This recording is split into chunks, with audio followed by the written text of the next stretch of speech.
Hello again, everyone, and welcome back to Reddit Aliens. I am John, and as always, thank you so much for being here. A good topic? Let's do it. Therapists. Have you ever been scared of a patient where you felt your life was at risk? Please remember to like, share, and subscribe. Person on the other side. Went to my university's psych hospital due to suicidal ideation. Was 18 at the time. I was lobbed in with the under 22 group, and there's this fireman in his 20s who'd I learned through the grapevine, other nosy-ass patients, was bipolar. No biggie, we all got something wrong in there, right? He was very quiet, decently attractive, and kept to himself, even in group sessions. He would always give me this penetrative, unblinking stare all day long. I'm very shy, and hadn't spoke 2 words to the guy. Maybe smiled in passing if I made eye contact, which I avoided due to the sharing. In the main room, like a living room I guess for a psych ward, we're all hanging out, and he'd sit across from me with a sketchbook. Honestly, I just thought he was passing time. Once you've committed, you can't leave unless the doctor says so. Anyway, my mom comes to the hospital to visit me, and she notices the guy staring at me. She walks behind him while he's with his sketchbook, and her entire body froze, like completely locked up, as if you're watching a video and press pause. He had drawn a very detailed picture of me, hanging from the ceiling in the psych ward. She calmly tells the nurse, and the guy is removed from the room. Never saw him again. A couple of days later, I overheard some nurses saying that the guy had filled the entire sketchbook with different drawings of me dead in different scenarios. Honestly, it was the scariest thing I've ever been through. Used to be a therapist at a behavioral health hospital. I had some patients who genuinely scared me in theory, but nothing ever happened with them. I was significantly attacked twice at work. Both patients were young women. Neither of them scared me beforehand. Both were incredibly quiet, withdrawn, and unassuming. One strangled me with my keys. My lanyard was a breakaway for that very reason, but she had tried to steal them several times that shift in an attempt to escape the building and run into traffic. So I stupidly nodded off the breakaway portion. We carried panic buttons on the lanyards, and I was able to press it while being strangled with it. The other attack occurred when I was fairly new and on a low security unit in view of other staff. I was walking away from the patient, and she grabbed me by my hair, pulled me to the ground, and dragged me for several feet down the hallway, where she began kicking me in the chest and stomach. She was sent to a higher security unit as a result. I guess I was afraid of her after that, but she wasn't there long. There was law enforcement intervention after she assaulted a pregnant nurse, pulling her to the ground as well, and stomped on her stomach. Before I was a therapist, I worked for a brief time at a residential facility for youth with severe neurodevelopmental disabilities, e.g. autism, intellectual disability, and behavioral problems. All of our youth had a history of violence, most had experienced trauma, and 2/3 were in state custody. Also, this was a for-profit institution that was horribly managed and woefully understaffed. I was on the older boys' wing, trying to get my group ready to transition to the next activity. Now, one of the boys in my group, let's call him Jay, was pretty high functioning but had significant attachment issues. When new staff like myself would come in, he would quickly develop a favorite. Unsurprisingly, it tended to be one of the few who would actually treat the residents as fellow humans worthy of respect. Jay was funny and likable and would generally do what you asked, with only a little bit of sass, which honestly just added to his charming rapscallion persona. However, he'd gradually start to push boundaries, insisting that he be in the staff's group. Groups changed each shift for this exact reason, constantly demanding attention, acting out to try to get a reaction. One time, he told me I would never get a boyfriend because I had a mustache, etc. If he didn't get his way, he'd get incredibly angry and upset. And then the next time you saw him, he'd be sweet as pie. Oh, and he'd also stabbed a previous favorite staff member in the face with a pencil. So anyway, I'm trying to get my group ready to go, and Jay has been continuously saying my name for like 5 minutes. In order to reinforce boundaries and not reinforce his tantruming, I told him that I would be happy to talk when we were all ready to go, and then started ignoring him. I go into the room of a resident with more significant needs, e.g. largely nonverbal, intellectually disabled, to get his shoes on, and I close the bedroom door so Jay's yelling would be less upsetting to the resident. All of a sudden, Jay launches himself at the door. He's spitting mad, and he's trying to get into the room with me. I don't know what he had planned, but I knew it wasn't a calm heart-to-heart conversation. So I put my whole weight on the door, fighting to keep it closed. Unfortunately, at 15, Jay is much bigger than I am, which isn't saying much as I'm 5 foot, and none of the doors have locks on them. It is not going my way. He's able to get the door open a crack, and I can see he's smiling, like this has turned into a game to him. But he's not less threatening or any more in control of his rage.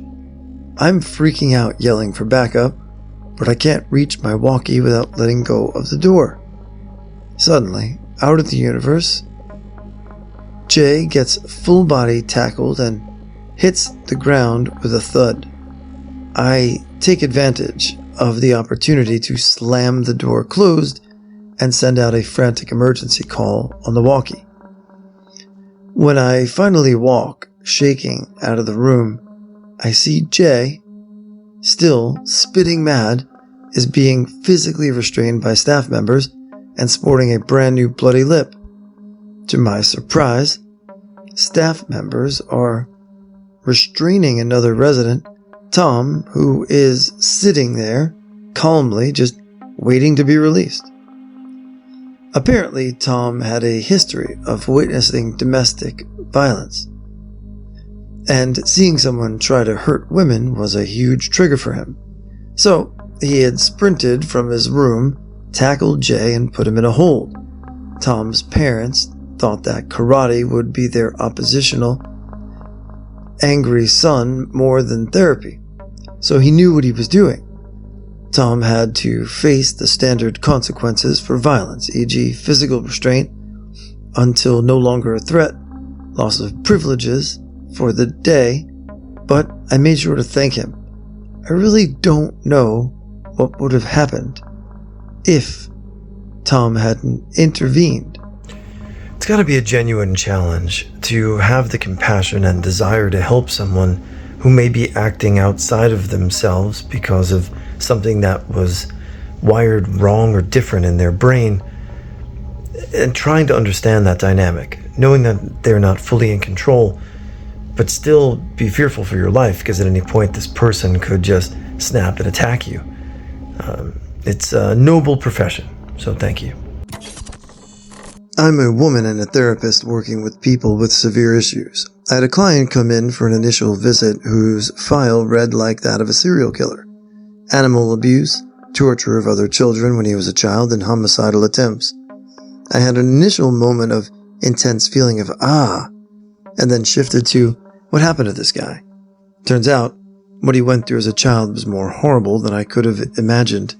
We did a lot of great therapy work together, and last I heard he was doing really well in his life. As a therapist, I don't give up on people just because they've done and are capable of some pretty horrible stuff. A handful of times. It's not the people who have done the worst stuff. It's a lot more to do with the way the dynamic feels. I remember when I was working on an adult acute unit, there was a guy who had come to be there through some kind of bizarre circumstance. He was a pretty important person in the rural area he was from, and he was pretty charismatic. Had a huge family that all showed up for family sessions, despite having to drive normal to get there. The unit had windows that were translucent from the ceiling to the floor, so that light could get in, but no one could see into or out of the room. I met with each patient individually, as well in groups, and my office door locks automatically, as is typical for acute units. No one but myself and the custodian have a key. For this reason, I usually tried to meet with folks individually in the group room when it was empty, so we had privacy. But I could also get help if needed. The guy came to my office door and knocked. When I opened it, he came in without an invitation and sat in one of the 2 chairs on the side of my desk. I sat in the other. He was going on about how much he'd appreciated my work and how much I'd helped him, which felt disingenuous. He frequently indicated he didn't feel the need to be there.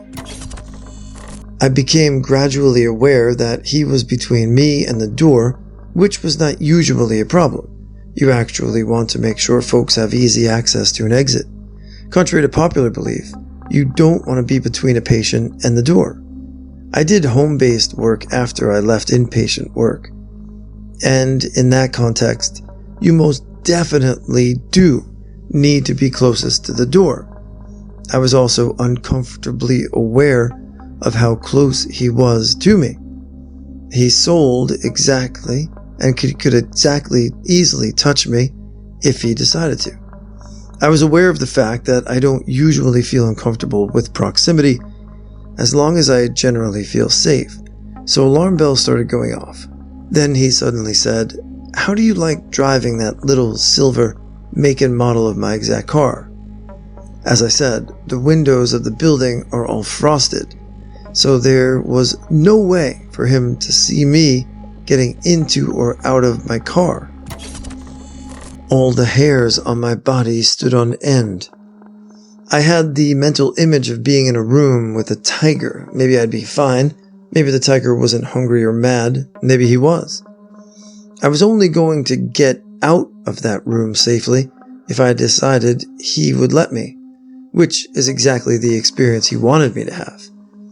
And I could see that he was enjoying it. That was scary, even though I didn't have any reason to think he was interested in hurting me physically. Thank God I have a degree in theater. I'm sure his predatory instincts told him that I'd received his message loud and clear, but I gave no outward indication of my feelings. I got him out by sailing. I had to meet with a psychiatrist, and he left the unit soon after. That was very early in my career, and one of the first of a handful of instances. I've done meaningful work with murderer, animal and child abusers, and just ordinary bullies. And like I said, it's not about what someone has done. The folks who have been frightened were, with one notable exception, just ordinary people without scary rap sheets. Not me, but my mother. She had a patient she saw under the state's care for a few years back, and I had never seen her so shaken up after meeting them for the first time. She described how she got there to do an intake, and when she arrived, the man started explaining his issues and that he thought he was possessed, apparently a somewhat common issue for some mental health issues. While she was looking down and typing notes while talking to him, she said that she suddenly felt the biggest shift in the energy of the room. She looked back up at the man, and she said that the man she had been talking to was no longer there. Its features had twisted, and they looked of pure hatred, and the things, her choice of words, eyes, made her heart almost stop. He looked at her and said, "He's gone now. I'm going to kill you." She booked it out of that room as fast as she could, and still to this day says that she really genuinely believes that man may have been possessed because she has never felt such palpable evil in her life. My mom is a pretty level-headed person, and especially with her clients. She is truly one of the best out there in the office. She is come home after doing intake and almost casually said, "Yeah, someone tried to grab me today." she had someone pull a knife on her during a session, and she stayed calm as a cucumber. And I only learned about it when I called her and she talked to me from the talking with police. I would almost always laugh something like that off, but seeing her so shaken up, I really can't help but feel like she really must have seen something truly awful to have that reaction. My sister is a therapist, and I currently am in school to be one. This thing happened to her, and it actually caused her to contemplate other career choices.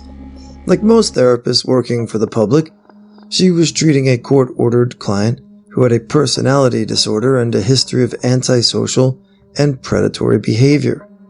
Long story short, he developed an obsession with her and told her in session that he could and would find out where she lived and visit her sometimes. She tried to redirect the conversation, but he remained fixated on it. Needless to say, this bothered her, but it really came to a head when a couple of weeks later, her husband noticed a particular car driving past the house a few times one day when he was working in the garage. They found out soon after that this car belonged to the client that was fixated on her. My sister was terrified to the point of not being able to sleep and needing her own anxiety counseling.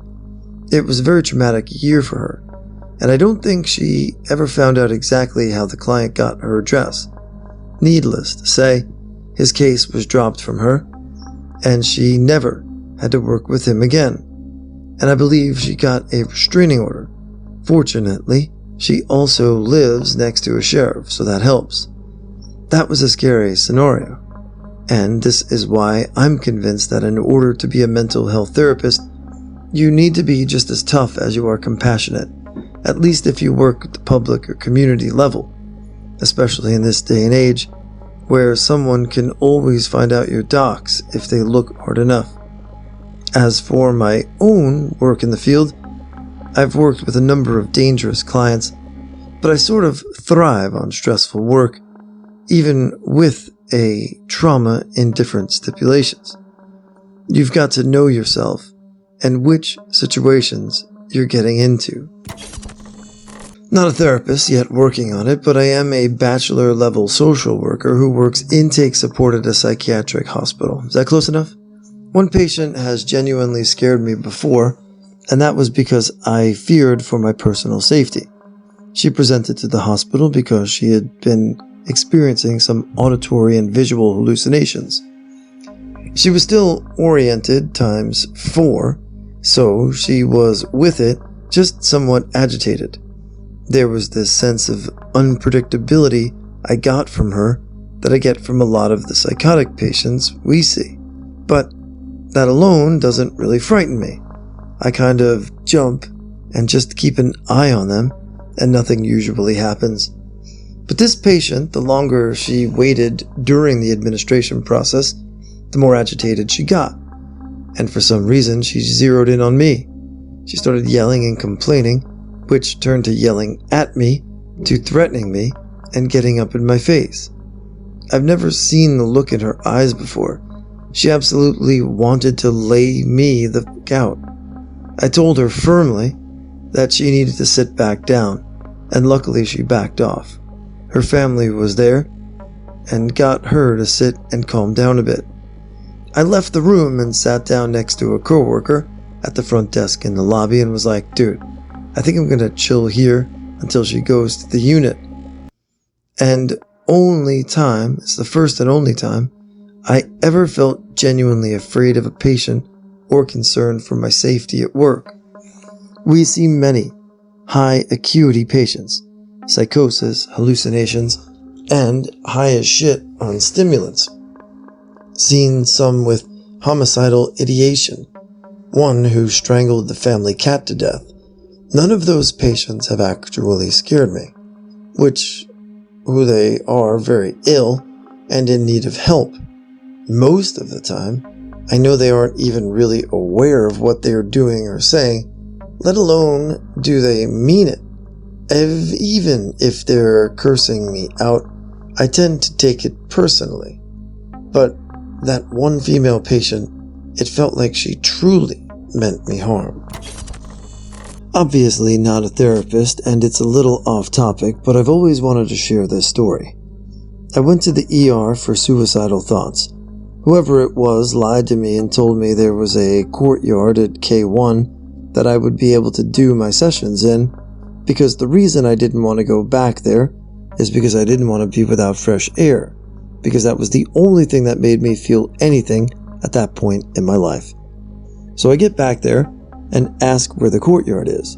The nurses all looked at me with a huge question mark on their face. That lady was so worried I was going to kill myself that she lied to me to get me into the psych ward. I was upset at the time, but she possibly saved my life that day. I didn't want to exactly kill myself, but with all the drugs and alcohol I was doing, I could have been one dumb choice away from taking my own life. Also, in group therapy after K1, there was this dude who freaked out one day and threw his binder at the wall right above the therapist's head. The rest of us in the group got out of our seats to calm him down, but he ended up walking out that day and apologized the next. He's no longer with us and took his own life. He was a very troubled person, but the look on the therapist's face was obviously fear that day. I, at the time 20 female, worked as a social worker with people with mental disabilities and severe psychological issues. We had studios and apartments, and some of the clients lived there together as couples. This one man, 23 years I think, was very clear that he didn't feel compassion of any kind. It showed. And he was diagnosed with a lot of mental illnesses. However, he was in a relationship with another client. That's a whole other story, because why that was allowed I have no idea.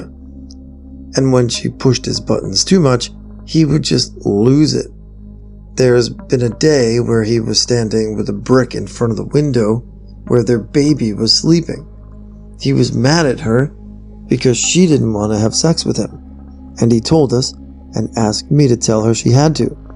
I told him that I would do no such thing and that sex was only okay if they both wanted it.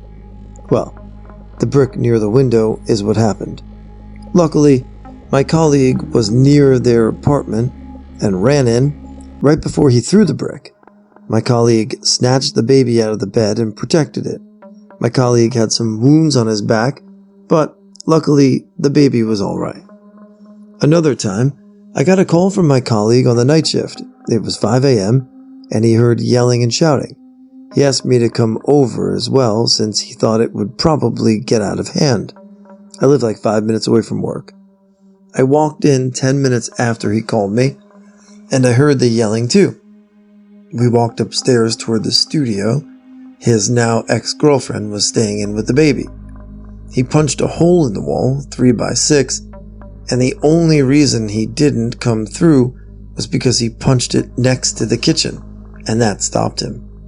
I called the police, and they were there in a minute or two, since the police station was next to my work.